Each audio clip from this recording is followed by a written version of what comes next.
በታወጂ ዛሬ ዳንስ ሽታ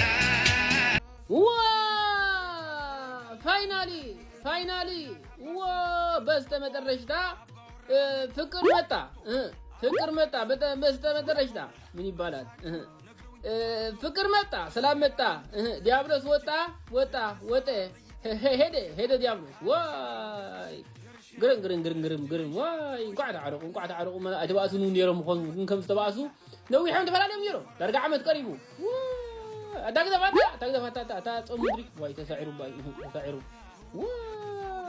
ተረበሸ ኢንተርኔት ሕጂ ተበጥበጠ ኢንተርኔት ተናወፀ ብዝኾነ ጽቡቕ ርሑስ በዓል ፋሲካ ግበሮ ንኹሉ ተባኢሱ ዘሎ ወይ ተፈላለዩ ዘሎ ዕርቂ የውርደሉ ሰላም የውርደሉ ገሽ ዘሎ ዝምለሰሉ ወፊር ዘሎ ዝምለሰሉ ሓሳብ ልብና ዝሰምረሉ ትምኒትና ዝሰምረሉ ባህግና ዝሰምረሉ ናይ ሰላም ናይ ፍቕሪ ፋሲካ ይግበረልና ርሑስ አውደ ዓመት ይግበረልና እንዳበልክኤ ናይ ጃን አለናይን ግን ከም ትሪእዎ ዘለኹም መጥረሽቱ ተዓጺሎት ጉዳይ ባዕሎም ኣብናቶም አካውንት ዝዘርግሕዎ እዩ ስለዚ ናብ ዝነበርዎ ከም ቀደሞም ተመሊሶም ኣሎ ማለት እዩ ደስ ይብል ክቡራት ተዓዘብቲ ሓደ ይኹንካ ክልተ ኣይኮኒ ነቲ ሓደ ነይሩ ክልተ ኮይኑ ዘሎ ናብ ሓደ ይመለስ ላይክ ኣይትረስዑ ኣይሳነና ጋዜጠኛ ነሽ ካብ ሃገረ ጀርመን የቀንደለይ ሃሎ ለልጅዋቂ ወይ እንደው ከሪያዶና ይዘቻ እኛ ቤትም አዶናይ ነው እንግዲህ ኢንፍሉዌንስ የሚያደርገው እኔ ከስር ውጤት ጥላለሁ ስለኔ አያገባቸውም ብዙ አዶንዬ በጣም የተማረከ ማንሲ ሳይብ ነው ከሪያዶ ቀጥሎ አዶናይ ሁሌ እግዚአብሔር ስም ስለሚጠራ በቃ ነገሮች ሁሉ እየተሳኩለት ያለው ቀድሞ እግዚአብሔር ስለሚጠራ ነው እግዚአብሔር ወድቆ አይወድቅም ና በቃ በኋላ ትንሽ ቆይተናል እዚህ ከአዶናይ ቀጥሎ ነው የምታደንቂኝ አዊ በስማ እኔ በቃ እግዚአብሔር ጥሪው በቃ አቡሻ እኮ ነው እኔ ላይ ያየዋት ማለት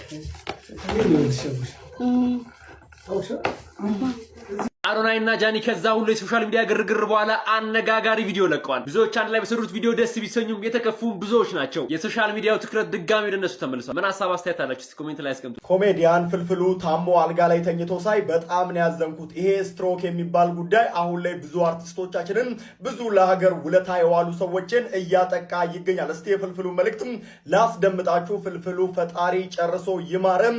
እጅግ በጣም ጥንቃቄ ያስፈልጋል ከስትሮክ ጋር ተያይዞ ቪዲዮውን ተመልከቱት። كم بألمن لإثيوبيا الشيء لا جولا أكسون إنترنت الشيء مولو سراتني كنا بولبيتو أنا سجنالو لأنه للجوجي ملكم بالي ከተበረከት እኛ ጋር የመጣው የደመቋረጥ ስትሮክ አጋጥሞት ነው ከኋላ ጭንቅላቱ ላይ የረጋ ደም ያው የደም ዝውውር ሲያቋርጥ ባለው ምልክቶች ነው የመጣው የሚገርምሽ ወዲያው አልታወቀው በኬ ልጆችና ቤተሰብህን ለበዓል እኛ ተረክበናል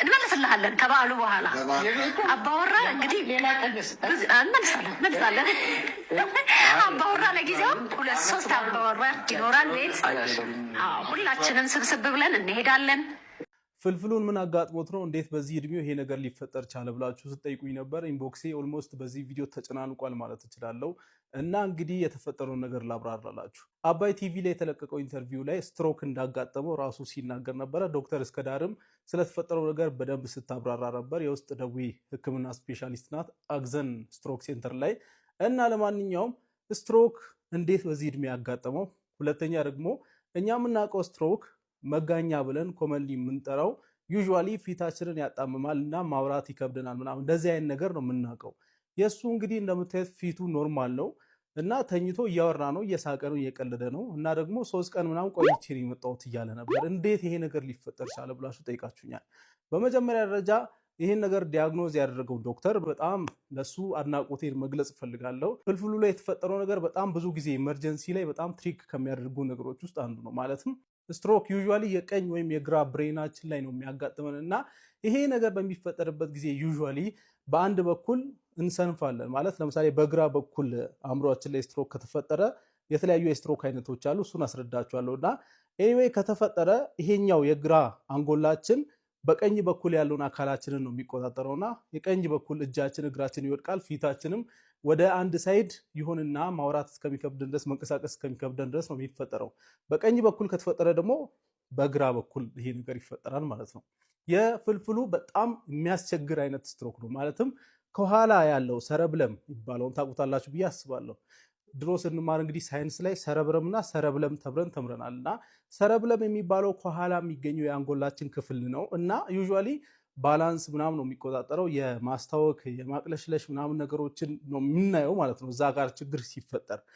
ቅድም ትሪክ ያደርገናል ያልኳችሁ ለዚህ ነው። አሁን ፍልፍሉም 3 ቀን ሙሉ ያው ማቅለሽለሽ ባላንሱን መሳት ምናምን ነገር ነበረው እና ጨጓራ ነው ወይ የሆነ ነገር ነው ሲባል ግን የተፈጠረው ስትሮክ ሆኖ ማለትም የደም መቋረጥ ስትሮክ ስኬሚክ ስትሮክ የሚባለው ነው የተፈጠረው ሰረብለሙ ላይ ማለት ነው። እና እንግዲህ እያሳየ የነበረው ምልክት ግራም ያጋባ ነው ማለት ነው። ለዛ ነው ዶክተሩን እኔ ያደንቀዋለሁ ያልኳችሁ። እንደዚህ አይነት ስትሮኮች በጣም ብዙ ጊዜ ያስቸግራሉ። የሚፈጠሩትን በጣም አልፎ ነው እና ይሄ ነው እንግዲህ የተፈጠረው። እሱ እያየ የነበረው ምልክት ምንድነው? ማቅለሽለሽ፣ ማዞር ምናምን ባላንሱ መሳት እና 3 ቀን ቆይቶ ነው የመጣው። ዩዥዋሊ ስትሮክ ሲሆን የሚመከረው በ4 ሰዓታት ውስጥ እንደውም ትሪትመንት ቢጀምር ነው የሚመከረው። ግን 3 ቀን የቆየው በዚህ ምክንያት ነው። ኤኒዌይ በሰላም ሆስፒታል መድረሱም አንድ ነገር ነው እና ይሄ ነገር ከተፈጠረ በኋላ አሁን ትሪትመንት እያገኘ ነው ያለው። ወጣቶች የሆናችሁ ሰዎች ከእድሜው አንጻር ሳስረዳችሁ እንግዲህ ዶክተር እስከዳር እዛ ቪዲዮ ላይ ስታብራራ ነበረ 26% ወጣቶች ናቸው፣ ማለትም ከ50 ዓመት በታች የሆኑ ሰዎች ናቸው። ይሄ በጣም ሂውጅ ነምበር ነው። ስትሮክ እንግዲህ የ70-80 ዓመት ሰዎች ነገር ነው የሚመስለን፣ ግን 26% ወጣቶች ናቸው ብላ ስትናገር ነበረ። ከዛ በተጨማሪ ደግሞ መጠንቀቅ ያለብን አሁን ላይ ግፊትና ስኳር በጣም ያንግ በሆኑ ሰዎች እየተከሰተ ነው። ጊዜው እንደ ድሮ አይደለም። የትልልቅ ሰዎች በሽታኛ ላይ እየመጣ ስለሆነ በጣም ሲሪየስሊ ሰውነታችንን ኪሎአችንን መቀነስ አለብን፣ እንቅስቃሴ ማድረግ አለብን። ይሄ በጣም ሲሪየስ ነው። ምክንያቱም ስትሮክ ከሚፈጠርባቸው ምክንያቶች ዋነኞቹ ግፊትና ስኳር ናቸው። ስለዚህ ስትሮክ ማለት ደግሞ የደቂቃዎች ጉዳይ ነው። ህይወታችንን በአንዴ ልናጣ እንችላለን። ምክንያቱም ያ ስትሮክ የተፈጠረበት የአንጎላችን ክፍል በጣም ኢምፖርታንት የሆነ ቦታ ከሆነ በአንዴ ጸጥ ሊያደርገንም ይችላል።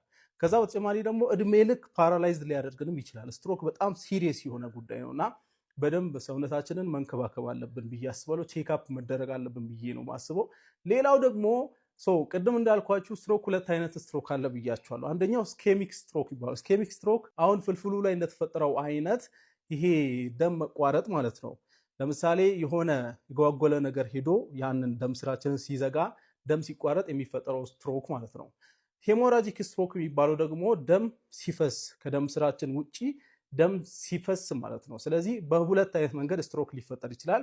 ዋነኛው የስትሮክ ሪስክ ፋክተር ግፊት ነው። ግፊት በጣም መቆጣጠር አለብን። ስለዚህ ግፊታችንን ቼክ ማድረግ አለብን፣ ደም ግፊታችንን መቆጣጠር አለብን ማለት ነው። ነገሩ ግልጽ ሆኖላችኋል ብዬ አስባለሁ። ፍልፍሉ እንግዲህ እግዚአብሔር ይማር፣ በሰላም ለቤት ያብቃ ማለት ፈልጋለሁ። እናም ደግሞ የአባይ ቲቪ ክሩ በጣም እናመሰግናለን። ከፍልፍሉ ፋሚሊ ጋር አንድ ላይ ነን፣ አብረን በዓልን እያሳለፍን ነው ስላላችሁ በጣም ቴንኪዩ።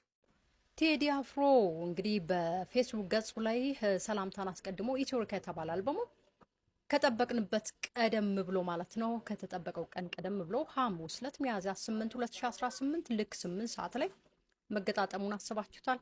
ሐሙስ 8 ሰዓቱ 8 2018 ላይ ማለት ነው እንደሚለቅ ታውቋል። የሚለቀቀውም በራሱ በቴዲ አፍሮ ኦፊሻል ዩቲዩብ ቻናል ላይ ነው። በጣም ደስ የሚል ነው አይደለ? ሰው እንግዲህ ከዳግመ ትንሣኤ በፊት ወይ በኋላ እያለ ነበር ያለው። አሁን ግን ተረጋግጧል ማለት ነው። ራሱ ነው ያጋራው። የሀገሪቱን ድባብ እንዴት እንደሚቀይረው በቃ ታውቁታላችሁ፣ ልነግራችሁ አልችልም። ያንን ስላችሁ ያላችሁበትን ብሶት ነው የሚነግራችሁ ቴዲ አፍሮ። በቃ ብሶታችሁን በሙዚቃ ሲንቆረቆር ትሰሙታላችሁ። ከዛ ባለፍ ያው መጽሐፍ እንደማንበብ ነው። ከዚህ ቀደምም ብያለሁ ቴዲ አፍሮን ማለት ነው። ገዝተንም እንደዚሁ ያው አሁን እንግዲህ በተለያዩ ነገሮች ነው የምናገኘው። ሆኖም ግን ተገዝቶ እንደዚህ ዶክመንት ተደርጎ የሚቀመጥበት ነገር ቢገኝ መልካም ነው። ቴዲ አፍሮ እስከሆነ ድረስ ማለት ነው። አልበሙ የሆነ አይነት ድባብ ይቀይራል። ልመኑኝ። ሐሙስ ዕለት ደግሞ በደንብ አድርገን ከዜናው በኋላ ከዚህ ዜና በኋላ ከወጣ በኋላ ማለት ነው ያው እንግዲህ እንገናኛለን። ቴዲ አፍሮን ግን መልካም እድል ለማለት እንወዳለን አይደል? ወይ ግን ሴቶች ለምንድን ነው ቁመን የማንሸነው? ማለቴ በቃ እኛ ከማን አንሰን ነው ቁጭ ብለን የምንሸነው? የብሬን እኮ ነው እግዚአብሔር ማለት ማን ነው ቁጭ ብላችሁ ሹኑ ብሎ አዋጅ አወጣብን ሰው ማን ነው? አንቺ እንደዚህ ስትይ ድሮ አያቴ የነገረኝ ነገር ትዝ አለኝ። የታች ቤቱን ቁጥቋጦ ሊያስመነጥር ጸጉር ቤት ሄዶ አስመንጥሮ መጣና በተራው ሚስትየው ላካት። ሂጂ አስመንጥሪ፣ እኔ በ5 ብር ነው ያስመነጠርኩት፣ አንቺም በ5 ብር አስመንጥሪ ብሎ ላካት። ስትሄድ አይ በ5 ብር አይሆንም ያንቺ 10 ብር ነው አለ። ለምን ሲባል ያንቺ ያስቸግራል መያዣ የለውም ነው ያለ። እና የኔ እህት መያዣ የሌለው ነገር አስቸጋሪ ነው። መያዣ የሌለው ነገር አስቸጋሪ። መያዣ ቢኖረው እኮ ከኛ እኩል ቆመሽ ትሸኝ ነበር። ችግሩ መያዣው ላይ ነው። ድስትም እኮ ከማንደጃው ላይ የሚወርደው ጆሮው ተይዞ ነው። ጀበናም ከማንደጃው ላይ የሚወርደው ጆሮው ተይዞ ነው። እና መያዣ የሌለው ነገር በጣም አስቸጋሪ ነው፣ በጣም አስቸጋሪ ነው። እና ያመጣሽው ሐሳብ ትክክል አይመስለኝም። ተመለሽ። አዎ ተመለሽ። እንደ ድሮሽ እንደ ተፈጥሮሽ ቁጥጥ ብለሽኝ። አዎ እሱ ነው የሚያዋጣው። ተመለሽ። ግድ የለሽም ተመለሽ። ሁላችንም እንመለስ። እንደዚህ ምን ነው ሁላችንም እንመለስ። ነዳጅ ምን ያህል አሳሳቢ ደረጃ ላይ እንደደረሰ በዚህ ቪዲዮ ያሳያችሁና ኮሜንት አብረን እናነባለን።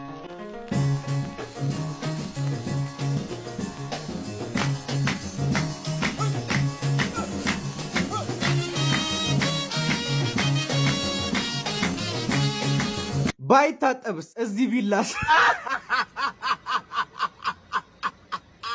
የኔ ማይክል ጃክሰን ስትችል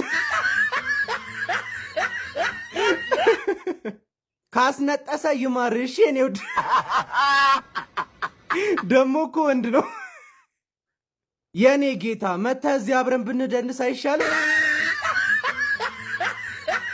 ቀጣዩን ቲክቶክ ክሬቲቭ አዋርድ ብንሸልመውስ? እሱን ቁረጥልኝ አንተ። እሺ አድማጮቻችን፣ ይሄ የምታዩት ዋልያ ቲቪ ነው። አቶ አዶናይ አብረውና ያሉት ለዚህ ፋሲካ በዓል እንግዲህ ስጋ 650 ብር መሆኑን 1 ኪሎ አመራሮች ነግረውናል ማለት ነው። ስለዚህ አንዳንድ ጥያቄዎችን ኃላፊውን እንጠይቃለን። አቶ አዶናይ በዚህ ጉዳይ ምን ይላሉ? በሚገባ እውነተኛ ነው ዜናው። የሚገርም ነገር አይደል? አዎ ማህበረሰቡ እያንዳንዱ ቦታ ላይ 650 ብር መስተናገድ አለበት። በዚህ አጋጣሚ ዶምቦሎ 5 ሳንቲም ቢጨምር ራሱ ለኛ ጥቆማ አድርጎ የማሸጉን ስራ ነው የምንሰራው። ምንም ጥርጣሬ የለውም። በጣም አሪፍ። እንደ ማጠቃለያ ጥያቄ ደግሞ እነ ትላልቅ ስጋ ቤቶች አሉ፣ ዮናስ ጨርጨር፣ ወንድማማቾች ትላልቅ ስጋ ቤቶች አሉ። እዛ ላይ ደግሞ ህብረተሰቡ በ650 ብር 1 ኪሎ ለመግዛት ተሰልፏል። በዚህ ጉዳይስ ምንድነው ምላሹት? ቀንጠብጣቢው ነው። እሱን ቁረጥልኝ አንተ።